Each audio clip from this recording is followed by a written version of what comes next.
It is both a blessing and a curse to realize that your whole life is depending on your choices. There are certain things that you cannot control, of course. Let's say a good chunk of your life is based on your choices. And yet somehow for something that determines a lot of our lives, we never get taught how to make decisions for us and how to make right decisions for us. The way we are growing up doesn't really help because there's so many choices that are already made for us, the school we go to, the schedules we have, and then one day suddenly this whole structure falls away and you're on your own, and suddenly no one knows what's the best choice for you either. Because every choice, I feel like in adulthood, starts to feel so important and has so much weight. And I recently had to make a decision that consumed me for days. I was sleeping 3 hours a night, thinking non-stop, and I was consulting friends, consulting ChatGPT for hours on end. I would just feel exhausted from trying to get the right decision. So I wanted to make this video to kind of recollect all the insights I got from decision making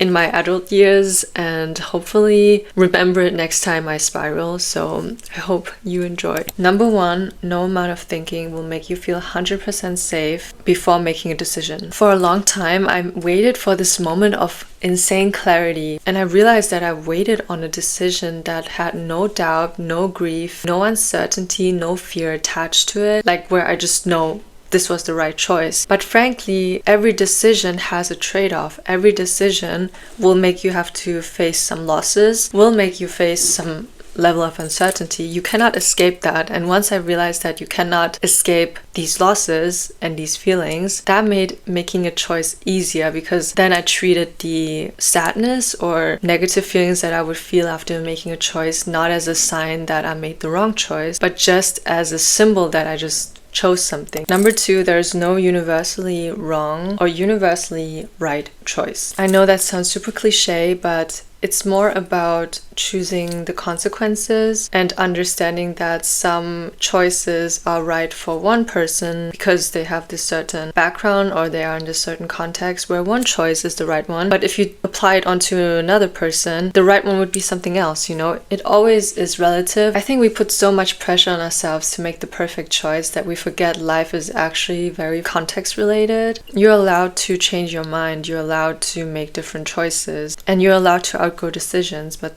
it doesn't mean that they were wrong before, you know? Number three, people can advise you, but in the end, you have to be the person living with the consequences of your choice. So make sure that when you get advice from people, you ring it through your own intuition first, and remember that they don't have to live with that. You have to live with that. And sometimes I find it even more valuable to talk to people to access my intuition more than to look for them to have the answer, because sometimes when you talk to people and they tell you certain things, when you can feel in yourself like, oh no, that's actually not what I want to do, or this is actually not what I think is right, maybe that already was the purpose of seeking advice from people, to kind of get you closer to your inner intuition. If you want a different life than the one that you had before, or if you want to slowly change your life or grow, there has to be some sort of discomfort that comes with making choices, and trying to eliminate negative emotion or any discomfort is not the way to go if you're on this path of wanting to expand. If you make a choice and there's some discomfort, doesn't necessarily mean it's the wrong one. Sometimes it just means that you're doing something out of your comfort zone and that you're growing, and that's a really good thing. But I think it's an art to kind of learn to differentiate the pain of comfort versus the pain of making a choice that is truly not right for you. I think that just comes with repetition. So now that we covered the theoretical parts, I wanted to give you some practical tools that I use. And number one is writing down a list of the consequences of one option, and then you want to write down the consequences of the other option. And you have to write it in like a list form, and then you want to rank them according to your values. If you don't know values or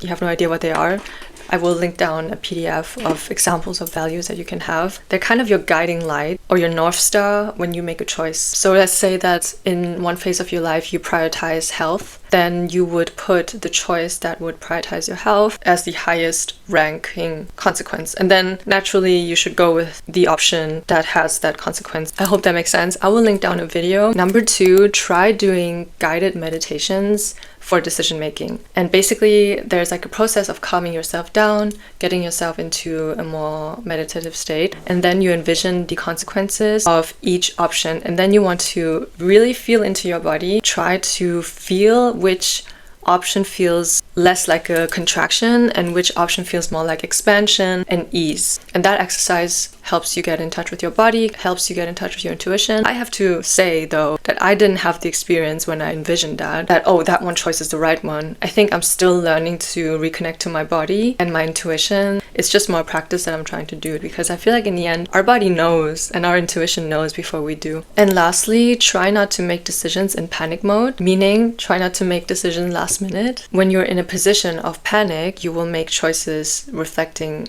panic and survival and fear. If you want to live a life that is not based on fear and panic, it just makes sense that you make a choice based on your grounded state. And some of the tools that I love to calm me down is extended exhales. I will just link down everything below. I like humming. What it does, it activates the vagus nerve, and the vagus nerve helps you get into a more relaxed state. Another thing that I love is the butterfly hug and just bilateral stimulation. That's also super calming to you, as well as crying. Honestly, crying is great regulating system for me. If you can, try not to make choices when you're in a very panicky state. Lastly, I just wanted to leave you with this quote. It goes like this: sometimes you make the right decision and sometimes you make the decision right. And I think this is something that I'm learning a lot, that confidence is not having certainty. Confidence is having trust in yourself that you will be okay and you will be capable to handle both consequences of a decision, you know. It's trusting in yourself that you will do the best out of every decision.